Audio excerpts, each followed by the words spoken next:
How's it going, everybody? Void here, coming back at you all with another weird commander deck tech. It's what I always wanted to do, either this or stick tribal with Golos, which is kind of just a funny deck that you build, where in the artwork of the card it's someone holding a stick, or just a stick in general. This specific deck is going to be Scout Tribal. Now, it has been done before. This isn't the first time I think anybody's thought about it. The only creature type here is Scout. But when I go back to play older commanders, I want to do something a little weird with them. And I think initially, the first thing everybody thought about, let's make a land deck. Let's make a landfall deck. We get pretty much whatever land we want from our deck with Golos' ETB. The activated ability is also pretty cool too, so I'm just going to read it all for you if you don't know what Golos does by now. He's a 5-mana artifact creature scout, a 3/5, and when he enters the battlefield, you may search your library for a land card, put it onto the battlefield tapped, and then shuffle afterwards. The activated ability is a whopping 7 mana, but don't worry about it because scouts do nothing but search for lands. We're not going to be hurting for lands, I just want to let you know right now. All of our creatures either help us get more lands or help us play lands. So if there's a problem with the deck, it's certainly not going to be with the mana. The activated ability is 7 mana. You exile the top 3 cards of your library and you get to play them this turn without paying their mana cost, which is awesome, and it's something that you should be able to do for 7 mana. But this includes lands too, so if you didn't play your land drop, take advantage of this ability. And this isn't just a janky deck for the sake of being janky. We do actually have a win con, which we're going to get to now when we talk about the lands, which isn't the boring part of this deck. I know I always call it the boring part of the deck, but our win con is going to be with the card Maze's End. It enters the battlefield tapped, but it has an activated ability of 3. You tap it to return it back to your hand. You can search your library for a gate card, put it onto the battlefield, shuffle after that, and then if you control 10 or more gates with different names, you win the game. Might seem like a difficult thing, but we do have a lot of scouts. We have Golos, of course, who can search for any of our guild gates. So having 10 or more gates shouldn't really be a difficult thing. And yes, you could copy with something like Thespian Stage, but it has to be 10 gates with different names. Thankfully, there are 11, so you can afford to have one exiled. You can afford to lose one forever. So the 10 are all of the guild gates for the different guilds. The 11th one is Gateway Plaza. Now, outside of this, the only other special land that we do have is Field of the Dead. I think it's an auto-include in any deck where you can easily search and get more lands entering the battlefield, so whenever it or another land enters under our control, if we control 7 or more lands with different names, we get a 2/2 zombie. One of the best lands in Commander because 2/2 zombies are some of the best tokens in Commander. Now, outside of that, we do have some ramp here, but it's not a big focus of the deck. We want to get as many lands as we can. These don't really help us out with that, but could help us get to a quick start. Arcane Signet, Chromatic Lantern to make sure we get the mana we need, Felwar Stone, and Sol Ring. Really better just to get to Golos quickly. We do have 22 scouts in here, and as I said before, they're going to help us get our lands. Other than that, they're not going to be really anything special. We have Cloud Blazer here, which is probably one of the better scouts. ETBs. We gain 2 life and draw 2 cards. District Guide can search specifically for gate cards, and it puts it into our hand, so it could be useful. And we do have some of the scouts from Ixalan, Rivals of Ixalan, where they have the Explore trigger. So Explore means that you reveal the top card of your library. You put it into your hand if it's a land. Otherwise, you put a +1/+1 counter on the Jadelight Ranger. And then you put the card back, or you put it into your graveyard. And then you repeat that process because Jadelight Ranger has 2 Explore triggers. With Core Cartographer to get us a plane, so it could be a Triome if we want to.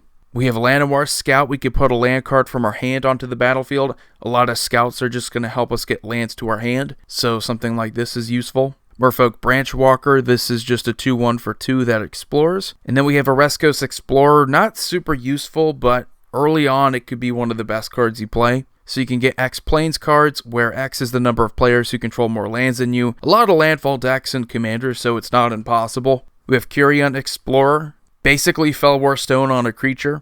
Then we have Realm Seekers. This card's fantastic. Enters with a boatload of counters on it. We can pay 3 mana and remove a counter from it to search our library for a land card, reveal it, and put it into our hand. If we need to win with Maze's End, this is one of the best cards we can have late game. Sakura Tribe Scout. Same thing as Llanowar Scout, but better because it's 1 mana cheaper to play it. And then we have Seeker Squire, another 2 mana Explorer creature. And then we have Skyrider Patrol. We can pay 2 mana at the beginning of combat on our turn, put a +1/+1 counter on another target creature, gains flying until end of turn. So we can go to combat, don't worry about that. We have a lot of tribal synergy stuff we can fool around with. Scouts are going to be a lot more powerful than what they seem at first. Then we have Sylvan Ranger to get a basic land to our hand. Tandem Lookout has Soul Bond, so when it's paired with another creature, each of those creatures has, whenever this creature deals damage to an opponent, you draw a card. We have, now this is probably the best scout in the deck, aside from Golos. Tireless Tracker. When a land enters under our control, we investigate, so we get a clue token, and whenever we sack a clue, we put a +1/+1 counter on her. We have Veteran Explorer, 1-drop creature, but when it dies, each player searches their library for up to 2 basic lands. We have Iridian Emissary, so when this creature dies, we get to search for a basic land, put it onto the battlefield tapped. Now we have Wood Elves to get pretty much any forest card. Then we have Nissa Vastwood Seer to get whatever forest card we want from our deck and put it into our hand. And then once we have 7 or more lands, we exile her and then she flips into a Planeswalker. Reveal the top card of your library as her +1.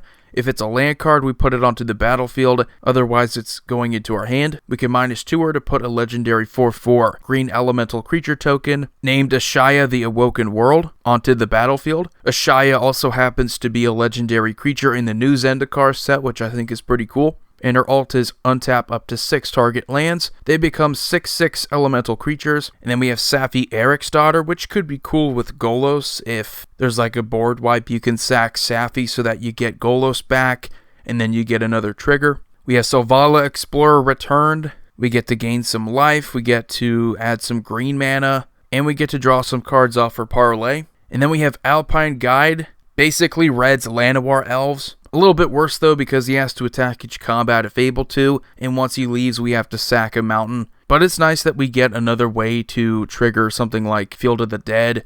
Now we do have some graveyard synergies in here, because the worst thing that can happen is if we have someone interrupting our Maze's End win condition. So we have Crucible of Worlds. We can play land cards from our graveyard. That's pretty much an auto-include in any land-focused deck. Lord Windgrace is also fantastic. We can return up to 2 target land cards from our graveyard to the battlefield off his -3. We have Eerie Ultimatum. We can return any number of permanent cards with different names from our graveyard to the battlefield. All that for 7 mana, I think is fantastic. Our opponents might have multiple ways of destroying our lands. Eerie Ultimatum will help us out a bit. Regrowth is always nice. It's just 2 mana. And Splendid Reclamation. We can return all land cards from our graveyard to the battlefield tapped, so we shouldn't really have too many problems here. We have some draw cards in here just to speed up the deck. We have Growth Spiral, giving us ways of playing even more lands. We have Explore and Urban Evolution, so getting additional land drops or just putting lands right into play. That's always nice.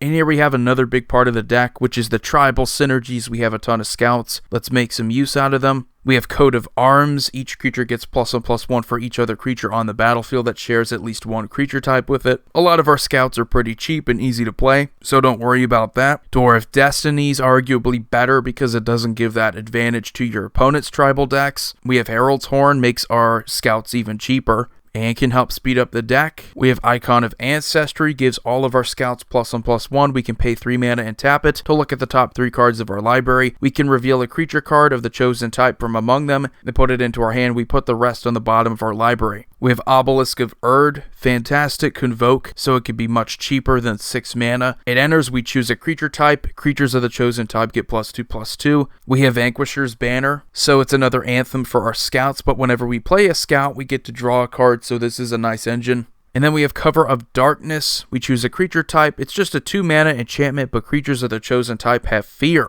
All of our scouts gaining fear means that they can't be blocked except by artifact or black creatures. And then we have Kindred Discovery. This card's fantastic. Whenever a creature we control of the chosen type enters the battlefield or attacks, we draw a card. For a 5 mana enchantment in tribal decks, this is just way too good. And then we have Kindred Summons. So we choose a creature type, we reveal cards from the top of our library until we reveal X creature cards of the chosen type, where X is the number of creatures we control of that type. And then we put those cards onto the battlefield, then shuffle the rest of the revealed cards into our library. So if we have 4 scouts, we play this instant speed, we can get 4 scouts off the top of our deck. Distant Melody, we choose a creature type, and then we draw a card for each permanent we control of that type. And then we have Kindred Charge. This one's also fantastic. We choose a creature type. For each creature we control of the chosen type, we create a token that's a copy of that creature. Those tokens gain haste. We exile them at the beginning of the next end step. This is awesome with Golos, because yes, the legendary rule exists, but we will still get the ETB. We can still search for lands. Same thing for all of our other scouts. And then we have Kindred Dominance. This is a board wipe for tribal decks. We choose a creature type, and then we destroy all creatures that aren't of that chosen type.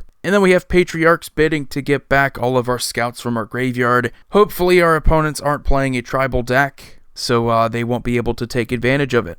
And before I go on to the final part of the deck, we do have 4 removal spells: Swords to Plowshares, Austere Command, Casualties of War, and Time Wipe. You do want some versatility. We're not playing a ton of answers. That's the one weakness of the deck, I think. So if you do play removal, it's got to be able to deal with as much as possible or be incredibly efficient.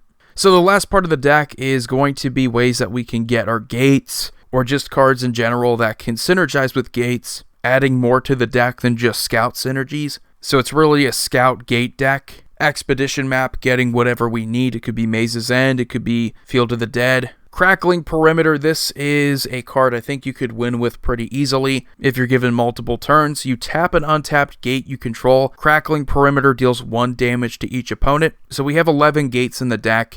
We don't need all 11, because if we have all 11, we should just win with Maze's End. But if that's not on the table anymore, then you can just tap your gates to deal a damage to each opponent. We have Guild Summit. It enters the battlefield. We tap any number of our untapped gates we control, and then we draw a card for each gate tapped that way. And whenever a gate enters the battlefield under our control, we get to draw a card, so it's a nice little card draw engine that we have here. We have Crop Rotation, so we can sacrifice a land to search for any land card in our deck, put that onto the battlefield, so it could be another guild gate. We have Circuitous Route. We can search our library for up to 2 basic land cards and or gate cards. Spoiler alert, it's pretty much just going to be gate cards. Then we have Gates Ablaze. This is a board wipe, I would say, for gate decks. Deals X damage to each creature, where X is the number of gates you control. Again, we have 11 in total, so we can get a high number of gates out there. We have Hour of Promise. We can search our library for up to 2 land cards, put them onto the battlefield. So kind of like Circuitous Route, but it's even better because we can get more than just gates. We have Open the Gates. We can just pay 1 green mana to search our library for a basic land card or a gate, put it into our hand. And then we have Pier's Whim. For each player, you choose friend or foe. Each friend searches their library for a land card and puts it onto the battlefield tapped. Each foe sacrifices an artifact or enchantment they control, so this is a nice card. And then we have Sylvan Scrying to pretty much search for whatever land card we need and put it into our hand. And the last card of the deck is Tempt with Discovery. You can search your library for any land card and put it onto the battlefield. For every opponent that also does this, you're going to be able to search for another one, so they got to be careful. They're playing against a Maze's End deck. If all of your opponents say yes, you could get 4 guild gates out there. So it's a funny deck, guys. I didn't know what I wanted to call it initially. I was going to call it Scout's Honor, but that's actually pretty dirty, and I want to keep my channel PG. But yeah, I'm kind of tired of all the landfall decks and the usual landfall synergies. I wanted to have some fun here, so we mixed Scout Tribal with a Maze's End strategy, just to keep it interesting, just to keep it fun enough. That way we have an alternate win con, but we also can compete with combat. Again, you get like a coat of arms out there and you have at least 4 scouts. You're going to be able to hold your own. Anyway, hope you guys enjoyed the deck. Let me know what you think about Golos, Tireless Pilgrim, and Scout Tribal. Have a wonderful day. Void here signing off. See you all next time.